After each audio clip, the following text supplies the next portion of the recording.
Hasnais Aulia selaku host kali ini. Di sini kedatangan tamu spesial loh. Perkenalkan diri, Pak. Baiklah, terima kasih Mbak Asna. Nama saya Dr. Andes Tisno Setiono, guru biologi di SMA Sultan Agung. Oke, Pak. Di sini kita ngobrol-ngobrol santai ya, Pak? Ya. Oke. Yang pertama, sudah berapa Pak Risno ngajar jadi guru biologi? Saya ngajar biologi sudah kira-kira di Sultan Agung 33 tahun. Sejak saya lulus kuliah tahun 90. Lalu saya tahun 97-98 jadi wakasek kurikulum. Lalu saya tahun 2000 sampai 2006 jadi kepala sekolah.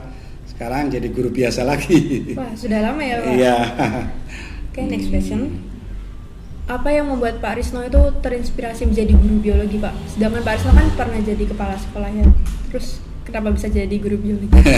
Sebetulnya guru biologi itu karena tertarik sama sosok guru gitu loh. Dulu guru SMP saya itu guru biologi itu sangat berkesan pada saya. Di SMA Negeri 3 Semarang pun guru biologinya berkesan pada saya, sehingga saya memutuskan menjadi guru biologi. Seperti itu, Mbak. Dan ada suatu hadis mengatakan Nabi Muhammad pernah menyampaikan, kalau saya tidak seorang nabi, maka saya adalah seorang guru. Oleh sebab itu saya pengen jadi guru saja, dengan plus minus keadaan di pekerjaan sebagai seorang guru. Seperti itu, Mbak. Boleh diceritakan nih awal-awal Pak Risno mulai jadi guru biologi? Iya. Jadi pada waktu saya di sini dulu, jadi di SMA Sultan Agung dulu ada kelasnya ada dua, ada pagi ada sore, karena ruangannya terbatas. Ya paling susah itu mengajar kelas sore, karena anak dari kelas jam 2 siang sampai maghrib. Kalau sore itu udah banyak yang ngantuk, seperti itu. Jadi sangat susah tuh mengajar anak-anak sore itu. Kalau yang pagi udah lancar seperti biasa, dan ya udah cukup terkenal lah di Semarang Sultan Agung itu, sehingga saya dulu tertarik masuk ke Sultan Agung karena dari rumah dekat gitu, Mbak. Kenapa bisa dipisah pagi sore gitu, Pak? Karena ruangannya nggak cukup. Oh, dulu berarti kelasnya masih sedikit gitu? Sedikit sekali. Iya. Oke, next. Metode pembelajaran seperti apa yang sering Pak Risno ajarkan? Jadi untuk metode pembelajaran itu sebetulnya saya kan guru biologi ya. Senangnya itu teori langsung praktek gitu loh. Tapi karena terbatasnya waktu, juga terbatasnya kemampuan anak didik, maka seringnya tuh hanya pakai metode ceramah saja di kelas itu. Karena keterbatasan waktu dan keterbatasan lab-lab kita. Karena di Sultan Agung ini lab biologi cuma satu. Kalau tempat saya dulu di SMA Negeri 3 itu labnya ada 3, jadi bisa dipakai semua gitu. Sini labnya cuma satu sehingga terbatas seperti itu. Itu metode ceramahnya ceramah bagaimana ya, Pak? Ya, kayak jadi cara belajarnya gimana gitu? Ya bisa ceramah sambil sama tanya jawab. Juga bisa juga pakai dengan namanya LCD, Mbak, sehingga pembelajaran lebih berkesan pada anak-anak semua seperti itu. Wah, sangat luar biasa ya, Pak. Iya. Efektif sekali. Oke, next pertanyaan. Ya. Bagaimana pendapat untuk Pak Risno sendiri proses pembelajaran di saat COVID? Ya, jadi sebetulnya di Al-Quran sudah jelas ya, akan manusia itu akan diuji dengan kelaparan, kekurangan harta benda, penyakit, dan bencana alam. Nah, COVID ini termasuk dikatakan bencana alam ya. Di luar kita tahu itu COVID itu buatan manusia, disengaja, atau buatan alam sendiri dari kelelawar. Yang jelas COVID itu mengubah skalanya, sehingga pendidikan kita, cara mendidik anak-anak itu udah mengalami pola yang baru. Dengan pola yang baru, dengan penggunaan HP, dengan penggunaan laptop, diharapkan dengan penggunaan HP dan laptop secara online itu wawasan anak-anak itu semakin luas.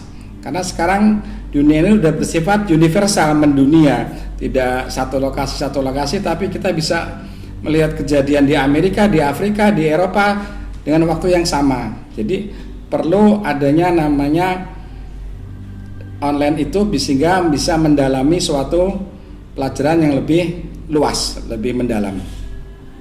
Oke, lanjut. Menurut Pak Risno sendiri nih, kendala apa saja yang sering dialami saat belajar mengajar? Jadi kendala pertama tuh ya, bahwa anak-anak kita tuh karena Sultan Agung sudah sekolah besar, jadi anaknya tuh dari kota, dari desa, dan dari bermacam-macam daerah. Nah kesusahannya itu untuk mempersamakan persepsi sekolah di Sultan Agung, bahwa sekolah Sultan Agung itu sekolah Islam gitu Mbak. Jadi kan kebanyakan yang masuk Sultan Agung kan selain dari sekolah Islam, juga dari sekolah umum atau sekolah negeri gitu loh. Untuk mempersamakan persepsi itu sangat susah, jadi kita perlu pelan-pelan. Yang nomor 2 masalah kurikulum. Indonesia tuh kurikulumnya berubah-ubah. Bahkan sekarang pun kurikulum sekarang ini ada 3 kurikulum. Kurikulum 13, kurikulum darurat, dan kurikulum merdeka. Nah, jadi ketiga-tiganya ini kalau kita terapkan di Sultan Agung akan susah.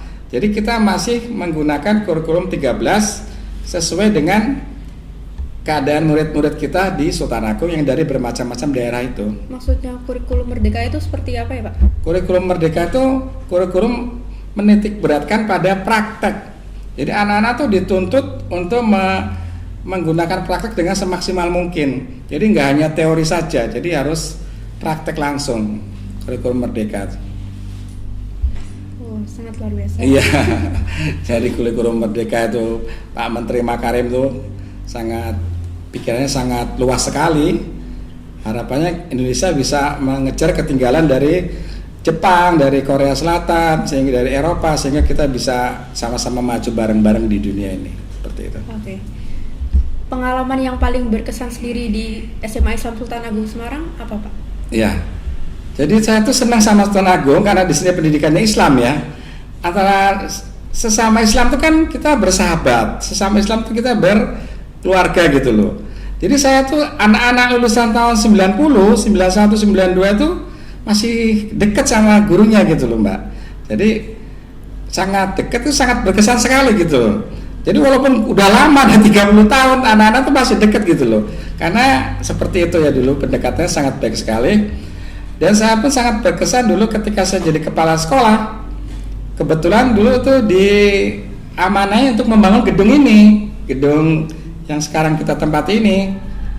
Jadi ada Bapak Gubernur pada waktu itu, Bapak Mardianto, Gubernur Jawa Tengah, itu satu-satunya SMA yang bisa mengundang seorang gubernur ke suatu sekolah SMA gitu loh.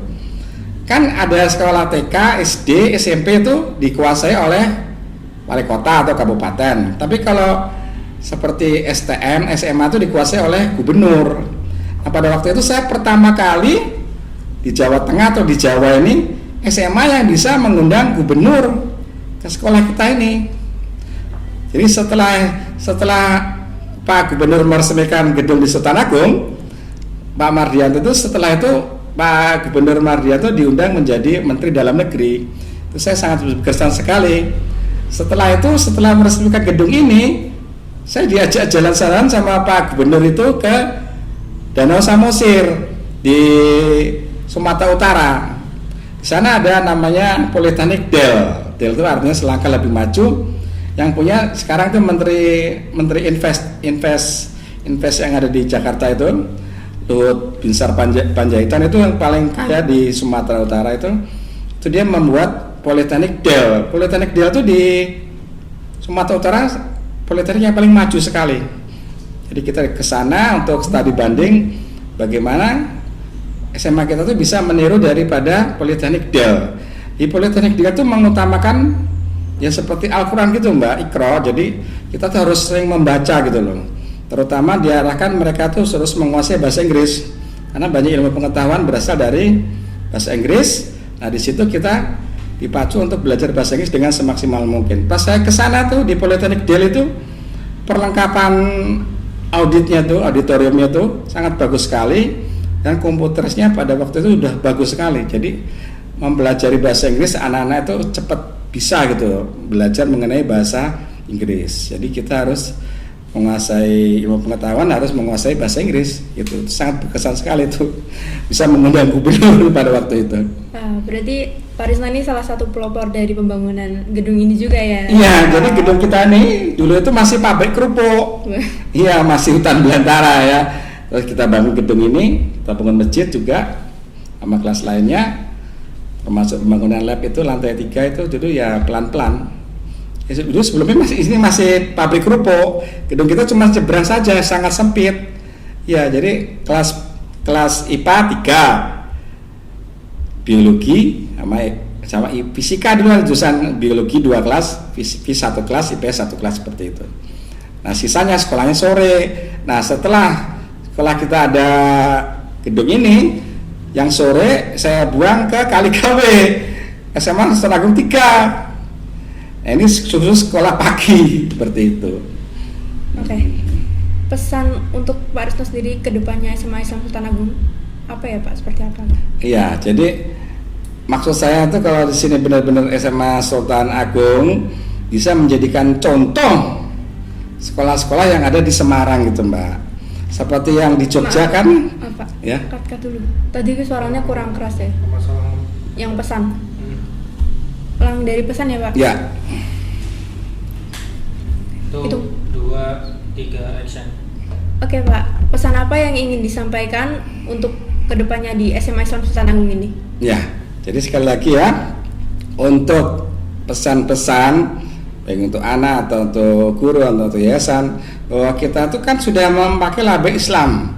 Jadi sebetulnya sekolah kita itu harus benar-benar menerapkan Islam dengan sebaik-baiknya. Seperti contoh di Jogja itu ada namanya MUHI. MUHI itu singkatan dari Muhammadiyah 1 itu. Itu sekolah yang cukup disegani di Jogja. Saya mengharap juga di Semarang ada sekolah yang disegani seperti itu. Siapa? Ya kita ini, SMA Sultan Agung 1. Dengan kegiatan anak-anak yang semakin aktif dari MPK, dari OSIS, dari Paskib, dari Pramuka dan lain-lain itu, diharapkan sekolah kita itu semakin maju dengan dilandasi oleh dasar-dasar Islam. Walaupun ada memang sekolah di sini yang Islam seperti katakanlah SMA Semesta, tapi kan SMA Semesta sekarang sudah bubar. Cuma sayangannya cuma satu toh, itu Hidayatullah. Tapi kan Hidayatullah kan sekolahnya mahal. Kalau kita kan sekolahnya kan standar, nggak terlalu mahal, nggak terlalu murah, ya sedengan aja gitu.